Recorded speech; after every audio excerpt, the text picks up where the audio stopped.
ये कोई motivational video नहीं है, ये एक फिल्टर है।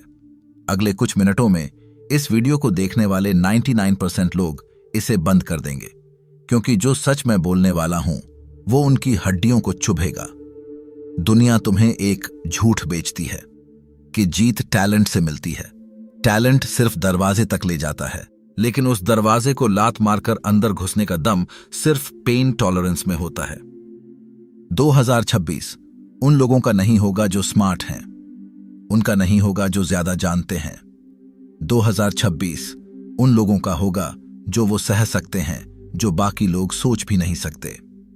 नमस्कार दोस्तों, मैं हूं सौरभ और स्वागत है आपका बुक ट्यूबर हिंदी पर। आज मैं तुम्हें 3 ऐसी कड़वी चीजें बताऊंगा जो तुम्हें भीड़ से अलग नहीं बल्कि भीड़ के लिए खतरनाक बना देंगी। 3 चीजें। फर्स्ट, रिजेक्शन की शर्म। सेकंड, बार बार वही चीज करने की बोरियत। थर्ड, अपनी गलतियां सुनने का दर्द। अगर इनमें से कोई भी चीज तुम्हें अनकंफर्टेबल लग रही है तो समझ लो ये वीडियो तुम्हारे लिए ही है। चलिए शुरू करते हैं। Part 1, the shame of rejection. तुम हारने से नहीं डरते, तुम उस शर्म से डरते हो जो हारने के बाद लोगों की आंखों में दिखती है। UCLA की रिसर्चर नाओमी आइजनबर्गर ने एक डरावनी बात साबित की है। जब तुम्हें कोई रिजेक्ट करता है, चाहे वो कोई लड़की हो, कोई क्लाइंट हो या तुम्हारा समाज, तो तुम्हारे दिमाग का वही हिस्सा चीखता है जो तब चीखता है जब कोई तुम्हें शारीरिक चोट पहुंचाता है। सोशल पेन और फिजिकल पेन के बीच तुम्हारे दिमाग को फर्क नहीं पता। इसीलिए जब तुम रिजेक्ट होते हो तुम्हें लगता है कि तुम मर रहे हो। लेकिन सफल इंसान वो है जिसने अपने दिमाग के इस हिस्से को पत्थर बना लिया है। डेविड गॉगिंस कहते हैं, जैसे जिम में भारी वजन उठाने से तुम्हारे हाथों की खाल सख्त हो जाती है, वैसे ही बेइज्जती सहने से तुम्हारा दिमाग सख्त होता है। अगर तुम्हारे हाथ कोमल हैं तो तुम भारी काम नहीं कर पाओगे। तुम्हारा मन कोमल है तो तुम बड़ी सफलता नहीं संभाल पाओगे। जब समाज तुम्हें रिजेक्ट करता है तो तुम्हारा दिमाग ओपियोइड रिलीज करना बंद कर देता है, जिससे वही तड़प पैदा होती है जो एक ड्रग एडिक्ट को नशा न मिलने पर होती है। तुम्हारा डर काल्पनिक नहीं है, वो बायोलॉजिकल है। लेकिन ट्विस्ट ये है, जो इंसान इस सोशल डेथ को एक बार सह लेता है उसका दिमाग फिर किसी भी डर के लिए इम्यून हो जाता है। रिजेक्शन तुम्हारी मौत नहीं, तुम्हारा रीबर्थ है। तुम दुनिया से तब जीतते हो जब तुम अपनी ऑथेंटिसिटी के लिए रिजेक्ट होने को तैयार होते हो। जो इंसान रिजेक्शन से डरता है वो हमेशा दूसरों की नकल करेगा, वो एवरेज रहेगा क्योंकि वो सेफ खेल रहा है। रॉबर्ट ग्रीन अपनी किताब मास्टरी में कहते हैं कि किसी भी चीज के उस्ताद बनने के शुरुआती दौर में तुम्हें ह्यूमिलिएशन यानी अपमान का सामना करना ही पड़ेगा। वो अपमान तुम्हारी फीस है। The pain of rejection is the price of uncommon outcomes. अगर तुम 2026 में 99% लोगों को पीछे छोड़ना चाहते हो तो तुम्हें रिजेक्शन को एक गेम की तरह लेना होगा। तुम्हें तब तक मांगना होगा, तब तक कोशिश करनी होगी जब तक न सुनने की आवाज तुम्हें संगीत की तरह न लगने लगे। शर्म को मार दो, वरना शर्म तुम्हें मार देगी। Part 2, the boredom of repetition. अब बात करते हैं उस चीज की जिससे बड़े बड़े सूरमा हार जाते हैं, बोरियत।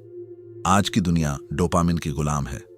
तुम्हें हर 15 सेकंड में एक नई रील चाहिए, नया शॉट चाहिए, लेकिन सफलता न्यूनेस में नहीं, कंसिस्टेंसी में है। एंड्रू ह्यूबरमैन बताते हैं कि जब तुम कोई नया काम शुरू करते हो तो दिमाग में डोपामिन का स्पाइक आता है। तुम जोश में होते हो, लेकिन 2 हफ्ते बाद वो स्पाइक गिर जाता है। अब काम उबाऊ लगने लगता है। यहीं पर 99% लोग क्विट कर देते हैं। जेम्स क्लियर ने एटॉमिक हैबिट्स में एक बात कही है, लेकिन लोग उसे गहराई से नहीं समझते। वो कहते हैं, विजेता और हारने वाले दोनों के लक्ष्य एक ही होते हैं। फर्क ये है कि विजेता बोरियत को सहना जानता है। जरा सोचो एक कैलिग्राफी मास्टर के बारे में। वो 30 साल तक सिर्फ एक ही अक्षर को 1000 बार लिखता है। एक रेसलर को देखो, एक ही दांव को 10,000 बार दोहराता है। क्या उन्हें मजा आता है? नहीं, वो ऊब चुके होते हैं, लेकिन वो जानते हैं कि बोरियत ही वो फाइनल बॉस है जिसे हराना जरूरी है। 99% लोग इसलिए पीछे रह जाते हैं क्योंकि वो एंटरटेनमेंट ढूंढ रहे हैं। वो काम को मजेदार बनाना चाहते हैं। हकीकत ये है कि महानता मजेदार नहीं होती। महानता मोनोटोनस होती है, वो बोरियत वाली होती है। टैलेंट सिर्फ एक शब्द है, असली चीज है माइलिन। जब तुम बोरियत के बावजूद एक ही काम को बार बार करते हो तो तुम्हारे न्यूरॉन्स के ऊपर एक सफेद परत चढ़ जाती है जो सिग्नल की स्पीड को 20 गुना बढ़ा देती है। अगर तुम 2026 में जीतना चाहते हो तो तुम्हें एक मशीन बनना होगा। वो काम करना होगा जो जरूरी है, तब भी जब तुम्हारा जी मिचला रहा हो, तब भी जब तुम्हें लगे कि कुछ बदल नहीं रहा है। Winners don't enjoy repetition, they Outlast boredom. Part 3, the pain of feedback. तीसरी चीज सबसे जहरीली है, फीडबैक का दर्द। ज्यादातर लोग फीडबैक इसलिए नहीं लेते क्योंकि वो अपनी आइडेंटिटी को बचाना चाहते हैं। जब कोई तुम्हारी गलती निकालता है तो तुम्हें लगता है कि वो तुम्हारे काम को नहीं, तुम्हें गाली दे रहा है। ये तुम्हारा ईगो है जो तुम्हें छोटा बनाए रख रहा है। इसे डनिंग क्रूगर इफेक्ट कहते हैं। जो लोग सबसे कम जानते हैं उन्हें लगता है कि वो सब जानते हैं और इसीलिए वो कभी नहीं सीखते। अरबपति रे डालियो अपनी किताब प्रिंसिपल्स में एक फॉर्मूला देते हैं, pain plus reflection equals to progress. दर्द प्लस प्रतिबिंब बराबर प्रगति। यानी दर्द होगा, फिर तुम उस पर गौर करोगे, तब तुम आगे बढ़ोगे। अगर तुम दर्द यानी फीडबैक को ही हटा दोगे तो प्रोग्रेस कभी नहीं होगी। जॉर्डन पीटरसन कहते हैं, अपना कमरा साफ करने का मतलब सिर्फ सफाई नहीं है, इसका मतलब है अपनी कमियों को स्वीकार करना।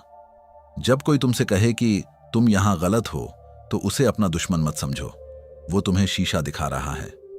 फीडबैक लेना एक तरह की सेल्फ ह्यूमिलिएशन है।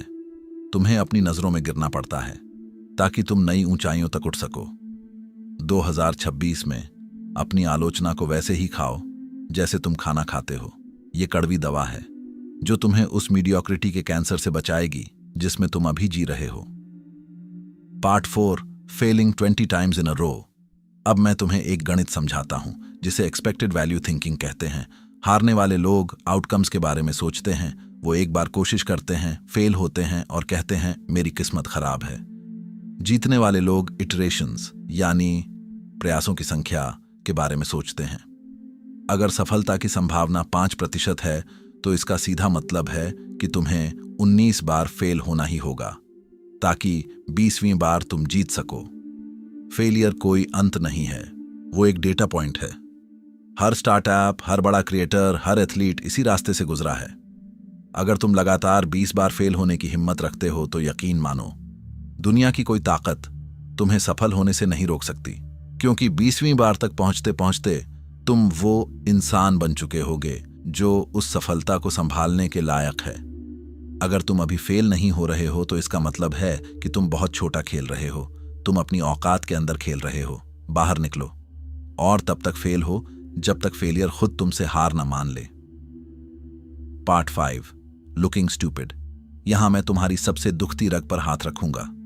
तुम अपनी जिंदगी इसलिए बर्बाद कर रहे हो क्योंकि तुम उन लोगों के सामने स्मार्ट दिखना चाहते हो जिन्हें तुम्हारी रत्ती भर परवाह नहीं है। इसे स्टेटस एंग्जाइटी कहते हैं। हम अपनी खुशियों की बलि दे देते हैं ताकि समाज में हमारी नाक ऊंची रहे।